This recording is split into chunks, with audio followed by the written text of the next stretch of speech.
उत्तराखंड में लगातार नशे का कारोबार फल फूल रहा है। बात उत्तराखंड के किसी भी इलाके की ही क्यों ना हो, सौदागर लगातार इस काले कारोबार को कर रहे हैं। नशे पर लगाम लगाने के लिए धामी सरकार भी कड़े कदम उठा रही है। इसके बाद प्रशासन लगातार कार्रवाई भी कर रहा है। लेकिन नशे का जो कारोबार है वो क्यों और कैसे फल फूल रहा है, इसके पीछे कौन है, पूरी तरह से नशे पर लगाम कैसे लगा सकते हैं, इसी पर विस्तार से बातचीत करने के लिए हमारे उत्तराखंड प्रभारी मनीष कारगान मेरे साथ सीधा लाइव जुड़ रहे हैं। मनीष कारगान से जानेंगे इस नशे के काले कारोबार के बारे में। मनीष कारगान, सबसे पहले मेरा आपसे सवाल ये है कि जो नशे का कारोबार है वो कैसे फल फूल रहा है।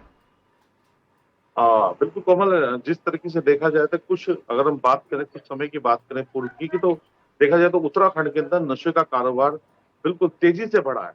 क्योंकि अगर देखा जाए तो जो उत्तराखंड की जो सीमाएं हैं वो उत्तर प्रदेश से लगी हुई है। तो कहीं ना कहीं जो पश्चिम उत्तर प्रदेश का जो इलाका है वो उत्तराखंड की जो सीमाएं हैं उससे लगा हुआ है। और अगर हम इधर की तरफ बात करते हैं तो कई कई महीनों से, कई सालों से करीबन तेजी से जो व्यापार है, इसका नशे का जो कारोबार है वो तेजी से बढ़ा है।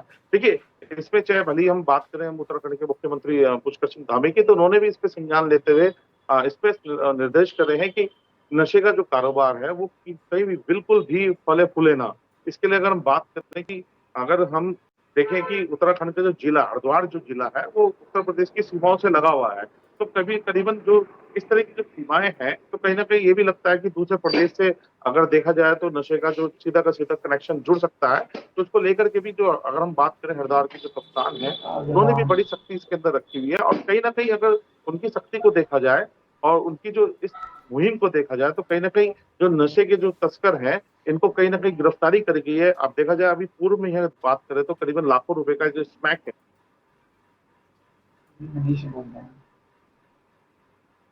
एक जो नशे का कारोबार जो तेजी के साथ जो बढ़ रहा है उसको कहीं ना कहीं रोक लगाने की कोशिश भी की जा रही है।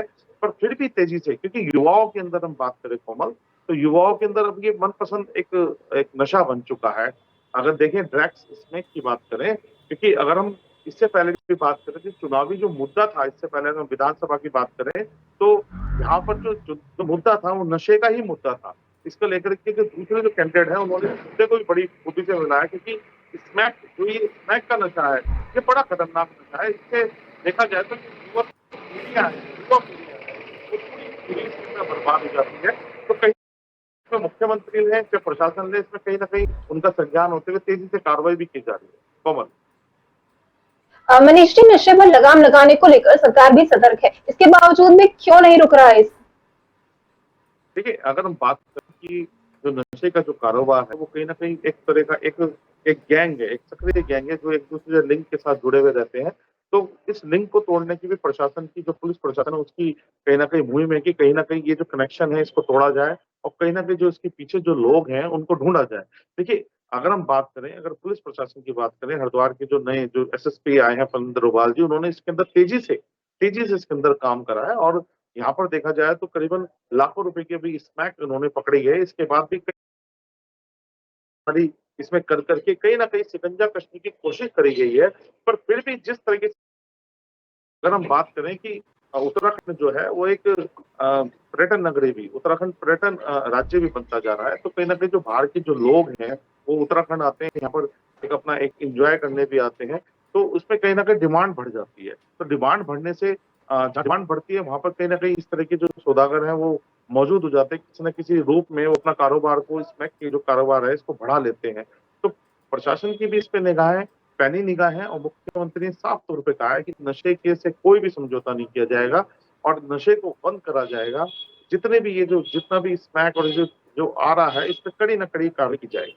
कोमल, मनीष जी, नशे पर लगातार पुलिस कार्रवाई कर रही है, फिर भी कैसे बढ़ता जा रहा है। देखिए कोमल, बिल्कुल अगर हम बात करें, चाहे भले ही देहरादून की बात करें क्योंकि देहरादून राजधानी है। देखिए युवाओं की एक, अगर हम बात करें तो युवा का जो नशा है वो एक मनपसंद नशा बन गया, स्मैक हो गया। और जो इस तरह के जो नशे हैं वो इनके एक मनपसंद बनता जा रहा है।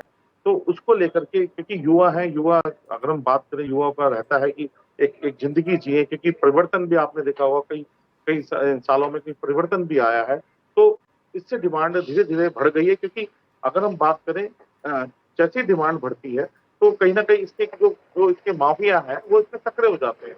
और कहीं ना कहीं नशे को किसी न किसी रूप में पहुंचा दे जाते हैं। पर सबसे बड़ी चुनौती यही है, प्रशासन के लिए सबसे बड़ी चुनौती यही है कि इसको किस तरीके से बंद करें। अगर बंद ना हो सके तो कम से कम किस तरह से करें, क्योंकि इसका जो सीधा प्रभाव है वो युवाओं पे सीधा प्रभाव युवा है। जो हमारी जो युवा पीढ़ियां हैं वो कहीं ना कहीं इस नशे में लिप्त होती जा रही है और कहीं ना कहीं धीरे धीरे खत्म भी हो जाएगी इसको लेकर के। तो चिंतित है, मुख्यमंत्री भी चिंतित है। उन्होंने कई अपने जो सचिव लेवल पे उन्होंने भी इससे बैठक करी। इसके अलावा भी उन्होंने हर डीएम को और एसएसपी को ये निर्देश भी दिए हैं क्योंकि कि इस पे सख्त कार्रवाई की जाए, इस पे कोई भी कोताही ना बरती जाए और इनके जो गिरोह है इनको तुरंत पकड़ा जाए। आप देखिए कोमल, अगर हम बात करते हैं तो देखिए बहुत सारा उत्तर प्रदेश हो गया या पंजाब हरियाणा, बहुत सारी जो क्षेत्र हो गए, जो राज्य लगते लगते हो गए, तो इन राज्य के कारण ही क्या हो जाता है, यहाँ से जो रिस्पेक्ट है, जो दूसरे जो नशे हैं उनकी इनकी तादाद बढ़ जाती है। और जो डिमांड होने के बाद ये धर्म नगरी चाहे हरिद्वार की बात करें, जो उत्तराखंड की बात करें, क्योंकि युवाओं की पसंद है। मैंने फिर भी ये कह रहा हूँ कि युवा इसकी तरफ ज्यादा अट्रैक्ट हो गए कि युवाओं की डिमांड है, तो इसकी डिमांड होने से कहीं ना कहीं ये व्यापार जो इसका जो सक्रिय जो अवैध व्यापार है ये बढ़ना नजर आ जाता है। कोमल, मनीष जी, हमारा आज का युवा नशे में लिप्त होता जा रहा है, युवाओं का भविष्य क्या है? बिल्कुल देखिए, अगर देखा जाए ये सबसे बड़ी, अगर हम बात करें बुद्धिजीवियों की बात करें, तो चिंता का विषय है, सबसे बड़ा चिंता का यही विषय है इसके अंदर कि जिस तरीके से जो युवा है वो जिस तरह से नशे में लिप्त होता जा रहा है। और कहीं ना कहीं सोचने की बात है क्योंकि बात करें हम चाहे नरेंद्र मोदी की बात करें, चाहे हमारे जो जो हमारे धामी हैं, मुख्यमंत्री हैं, उनकी बात करें, तो चिंतित है, इस विषय को लेकर के भी चिंतित है क्योंकि युवा अट्रैक्ट हो जाता है, इन सब चीजों की तरफ अट्रैक्ट हो जाता है। तो कहीं ना कहीं अगर हम बात करें, क्योंकि परिवर्तन आया है बहुत सारे, आप देखेंगे बहुत सारी चीजों में परिवर्तन आया है, पर सबसे बड़ी चुनौती ये है कि प्रशासन की भी चुनौती ये है कि उत्तराखंड के जो युवा हैं वो बचे, इससे दूर रहें।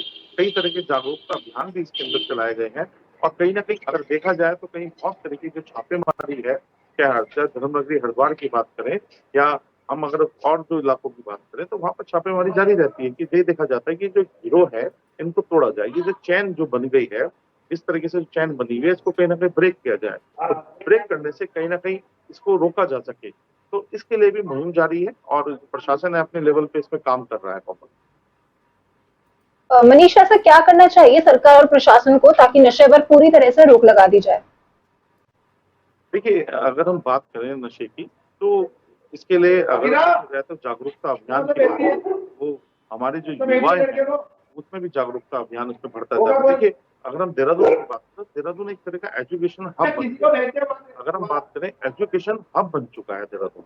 तो जब देहरादून एजुकेशन हब बन गया है तो जो बाहर के जो राज्य के जो लोग बच्चे हैं वो देहरादून की तरफ पढ़ने के लिए आते हैं। तो जब बाहर के जो बच्चे जब यहाँ पढ़ने के लिए आते हैं तो इस तरह की जो हब सिस्टम बन जाते हैं, तो इस जो नशे के जो कारोबार है, जो अवैध जो कारोबार कर रहे हैं इस तरह के, वो भी सक्रिय हो जाते हैं क्योंकि पैसे के चक्कर में कहीं ना कहीं वो ये नहीं देखते कि चाहे इससे युवा पीढ़ी खराब हो जाए या दूसरी पीढ़ी खराब हो जाए, पर कहीं ना कहीं सक्रिय हो जाते हैं। तो इसको लेकर के भी हमें भी सोचना पड़ेगा। देखिए, देखा जाए तो अगर बहुत सारे स्कूल हैं, कॉलेजेस हैं, वहां पर भी इस तरह के अभियान चलाए जाते हैं। बच्चों को, जो युवा है उनको भी बताया जाता है कि ये सब गलत है, ये सब आगे के लिए भी ये सब चीजें सारी गलत हैं। तो प्रशासन चाहे बात करे, चाहे सरकार की बात करे, सरकार भी अपने विज्ञापनों के माध्यम से भी ये सब चीजें अवगत करवा रही है कि नशे की जो लत ना पड़े। तो कहीं ना कहीं देखा जाए तो जिनको जो माफिया हैं वो कहीं ना कहीं सक्रिय हो जाते हैं और कहीं ना कहीं इस डिमांड को लेकर के, जो डिमांड जो बढ़ती हुई नजर आती है उसको लेकर के कहीं ना कहीं नशे का कारोबार दिन प्रतिदिन फैलता ही जा रहा है। मनीष जी, उत्तराखंड देवभूमि है और देवों की भूमि है, लेकिन नशा भी यहाँ पर खूब फल फूल रहा है। क्या लगता है इसके पीछे कौन है? देखिए, अगर हम बात करें तो उत्तराखंड देवों की धरती है, यहाँ पर 4 धाम यात्रा है, धर्म नगरी हरिद्वार में माँ पावनी गंगा है। तो फिर भी आप देखिए जिस तरीके से परिवर्तन हो रहा है, मॉडर्नाइजेशन ला रहा है, कहीं ना कहीं जो हमारी जो परंपराएं हैं उनसे थोड़ा सा हम पीछे की तरफ जा रहे हैं, युवा थोड़ा सा दूर होता जा रहा है। देखा जाए तो कहीं ना कहीं न्यूक्लियर फैमिली इसके अंदर भी देखी जाए, पहले आप देखेंगे कई सारे परिवार में थे, तो अब न्यूक्लियर फैमिली होती जा रही है। तो कहीं ना कहीं अगर देखा जाए तो सब लोग बिजी हैं, आपस में जो संवाद जो होता है वो कहीं ना कहीं संवाद की कमी भी इसके अंदर देखी जा सकती है। संवाद कम होने के कारण कहीं ना कहीं ये चीजों में एक एक एक दूरियां बढ़ती चली जाती है और कहीं ना कहीं जो हमारे जो युवा है वो कहीं ना कहीं अट्रैक्ट हो जाते हैं इस नशे की तरफ। पर इन सब चीज को देखने के लिए समाज के हर व्यक्ति को इसमें आगे आना चाहिए ये कोई जरूरी नहीं है कि सरकार की जिम्मेदारी है या प्रशासन की कोई जिम्मेदारी है, इसमें हर व्यक्ति की जिम्मेदारी है, क्योंकि युवा और भविष्य के साथ बात है, क्योंकि युवाओं के भविष्य की बात है, देश की बात है, राज्य की बात है, उसके भविष्य की बात है, तो सबको उसमें बढ़ चढ़ करके आगे भी आना चाहिए। इसके अंदर सरकार और प्रशासन तो अपनी तरफ से काम ही कर रहा है। जी कोमल। मनीष, नशे का जो कारोबार हो रहा है आसपास की जो उत्तराखंड के राज्य है, क्या उनका भी कोई प्रभाव है? देखिए, अगर हम बात करें जैसे उत्तराखंड की बात करें, कि ये देखना पड़ेगा, क्योंकि देखिए देवों की धरती भी उत्तराखंड है और पर्यटन नगरी भी उत्तराखंड ही है। तो दोनों चीज, क्योंकि देखा जाए तो सरकार, जो उत्तराखंड सरकार है, उसको राजस्व बढ़ाने के लिए पर्यटन को बढ़ाना पड़ता है।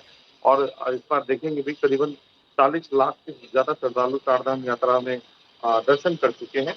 तो कहीं ना कहीं बाहर का जो यात्री है, श्रद्धालु है, वो धर्मनगरी हरिद्वार की तरफ आता है।